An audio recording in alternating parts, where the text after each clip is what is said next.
Haunted House. Iyon mismo ang titulo ng pelikulang gagawin ng isa sa pinakang sikat na teenage heartthrob na si Jason Bernabe.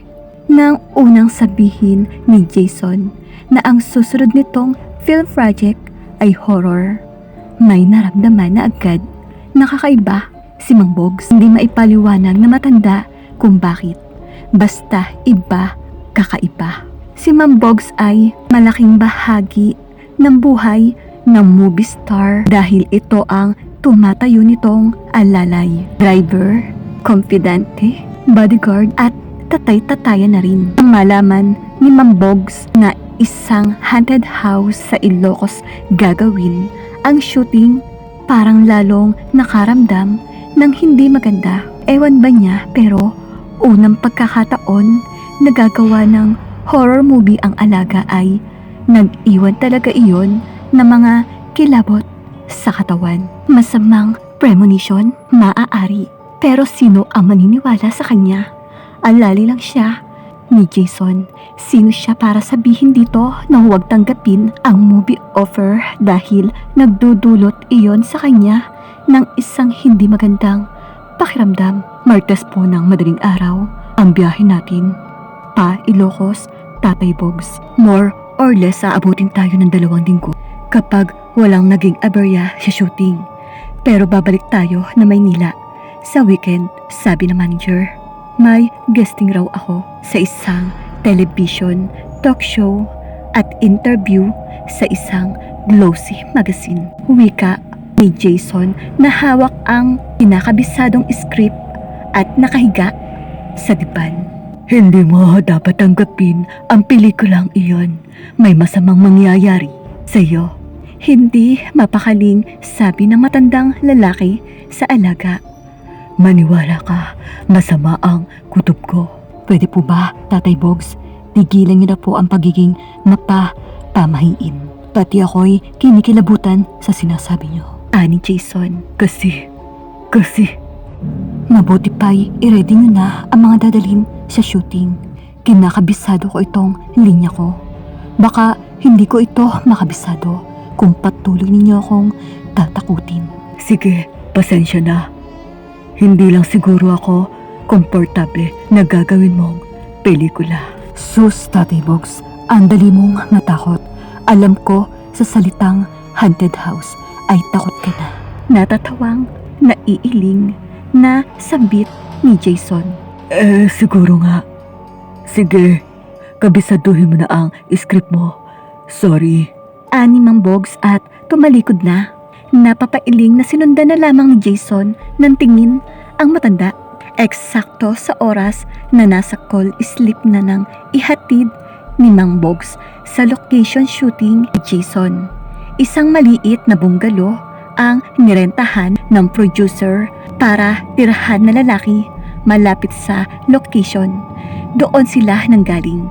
Isa sa mga katangian ng teenager movie star ang pagiging professional. Kaya maraming film producers ang pumupuri kay Jason.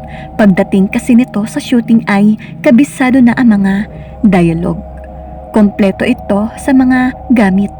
Pati mineral water nito ay may bit-bit si Mang Bogs. Kaya hindi na naaabala pa ang mga production assistant o film crew. Wala rin itong ere at madaling pakisamahan. Prediction nga na magtatagal si Jason sa industry dahil sa mga katangian niyang ito na bihira na ang mayroon, lalo na sa mga kabataang artista. Tulad ng marami ay nasa hindi kalayuan si Mang Bogs. Nag-o-observe, naghihintay ng anumang iuutos ni Jason at tiniyak na malayo sa kapahamakan ang binatilyong tinuring na niyang parang tunay na anak. Gumapang ang kilabot sa buong katawan ni Mang Bogs nang masagira ng paningin ang haunted house na pagdarausan ng shooting. Mula sa kinaroroonan ay kitang-kita niya ang paglabas ng mga kulay itim na usok na sigurado niyang mga espiritong nakatira sa lumang bahay. Marahil ay nabulabog ang mga ito sa pagdating ng maraming tao mula sa direktor at mga artista, mga propsmen at film crew at mga manonood na umaapaw sa mga designadong lugar.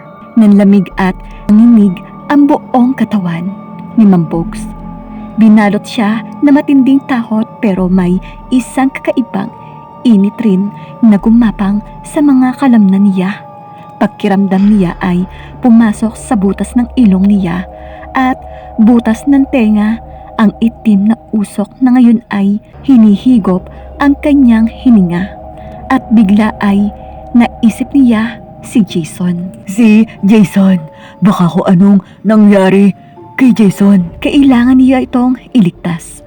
Kaya bago pa siya napigil na mga humahangang mabilis na nakasibad ng takbo si Mambogs papasok sa loob ng haunted house. Tila isang taong napapaligiran ang mga tao na abalang lahat habang gumigiling ang kamera. Cut! Galit na sigaw ni Derek Leo. Ang sumunod ay ang pagmumura ng direktor dahil sa nasayang na film na magandang eksenang kinukuhanan. Anak ng balbakwa naman, gigil na sabi ng direktor kay Mambogs. Galit na galit ito. Pag ganoon ang mood ng direktor ay walang gustong lumapit dahil tiyak na makakatikim ng hindi magandang mga salita. Anong problema? Mambogs, sinisira mo ang momentum ng mga artista ko. Sinasayang mo ang negative na pelikula at sinisira mong mood ko. Nakapamewang si Derek Leo habang sinisita ang matanda. Kasi ang akala ko ang mga itim na usok na nakikita ko, akala ko ay kaluluwang itim. Hindi maganda tuto sa pagpapaliwanag si Mambogs. Natigilan ang direktor pero pagkatapos ay tiningnan ng masama ang matanda. Por Diyos, por Santo Mambogs, kaya horror ang pelikulang ito ay dahil sa mga nakakatakot. Pero hindi ibig sabihin na okay lang na bulabugin mo ang shooting. Dire-diretsong sunod-sunod ang pagtango ni Mambogs. Alata itong takot sa direktor. Parang ganoon, Derek. Akala ko kasi kung ano ang nangyayari. Ang paliwanag ni Mambogs. Pasensya na. Ang hiyang-hiyang sabi saka pasimpleng tumingin sa kinaroroonan ni Jason. Payukong lumabas na lumang bahay si Mambogs. Bago naman tuluyang nakalayo ay narinig niyang tinawag ni Derek Leo si Jason at pinagsabihan ito. Nagmamadali ito para makalayo roon. Pero ilang sandali pa ay narinig niya ang tinig ni Jason. Tinatawag siya nito at huminto siya. Lumingon. Tatay Bogs, doon ka na lang muna sa kotse at magpahinga. Papatawag na lang kita pag kailangan ko, sabi ni Jason sa tinig na nakikiusap. Tumango siya. Alam niyang sinabihan ng direktor ang binata at ayaw makita nito ang kanyang mukha. Kilala niya si Derek Leo. Tiyak niya iyon ang sinabi nito kay Jason. Nakatungo pa rin niyang tinungo ang kotse habang hatid siya ng bulungan na mga usiserong nakabantay doon. Pabuntong hiningang binuksan ni Mambogs ang kotse. Nakapasok na siya sa loob nang marinig ang malakas na tilian. Ang mga iyon ang klase ng tili na hindi dahil nakakita ng artista kundi puno na sindak. Umangat ang mga mata ni Mambogs. Kitang-kita niya kung paanong nabuo at nagporman tao ang mga usok na nanggagaling sa pinagsyusyutingang haunted house. Patungo ang mga ito sa hilera ng tagahangang nagkakagulo at nagtitilian habang kanya-kanya nang nagpupulasan. Muling humugot ng malalim na buntong hininga si Mambogs. Tulad niya, napaniwala siya ng itim na usok pero epek lang yon ng mga nagmumula sa makinang ginawa na shooting. Pero biglang dinugol ng kaba ang dibdib niya nang makita ang nagtatakbuhang mga tao kung saan-saan direksyon nagpupunta. Habol ang mga ito ng maiitim na usok. Hindi lang iyon. Pumasok ang mga usok sa katawan ng mga bawat taong abutan. Pumasok ang mga ito sa mga butas, bibig, ilong, tenga at pagkatapos naninigas ang mga ito na tila mga zombie saka bumabagsak sa lupa. Mabilis na nagpasya si Mambogs. Kaiba na ito. Hindi na siya maniniwala na simpleng movie effect lang ang nasasaksihan. Tila kidlat na tumakbo si Mambogs. Hindi na importante sa kanya kung magalit si Derek Leo.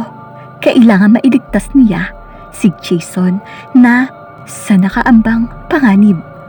Pero siyak na natulos sa bukana ng pintuan ang matanda. Dahil sa loob ng haunted house, bagaman ay patuloy na gumigiling, ang kamera ay pawang walang buhay na nakahandusay si Jason. Derek Leo at lahat ng taong involved sa pagsasagawa ng pelikula. Diyos ko!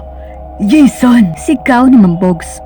Mahirap ipaliwanag ang eksenang iyon. Nakalatay sa mukha ng teenager, heartthrob. Hindi ito takot. Hilakbot iyon na naging karanasan. Kung ganon ay totoo ang nakita niyang itim na usok ay masamang espiritu na nangamatay sa lumang bahay na iyon. Mabilis na nag-isip ang matanda. May paraan upang mabuhay si Jason at ang lahat ng nasa loob ng haunted house na iyon. Holy water. Kailangan niya na masabuyan ng holy water ang mga bangkay na iyon. Iyon ang pag-asa niya para mabuhay ang alaga na itinuring na niyang anak at naging ang lahat ng mga tao roon. Nagmamadali ang mga hakbang na tinungo ni Mambogs ang naroroonan ng kotse nila ni Jason. Pupunta siya sa simbahan.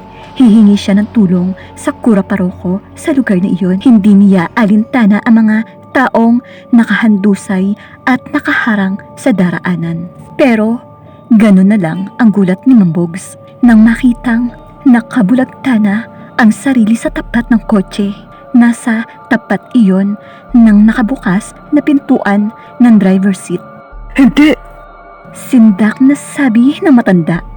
Dapat pala naniwala ako sa inyo, Tatay Bogs. Kung nakinig ako sa inyo, pare-pareho sana tayong buhay ngayon. Parang maiiyak ang boses ni Jason. Lumingon si Mambogs. Nakita niya ang teenage movie star. Nangingilid ang luha pero tulad niya ay patay na rin ito. Pinatay sila ng nabulabog na masamang espiritu. Nakatira sa pinag-shootingan nilang haunted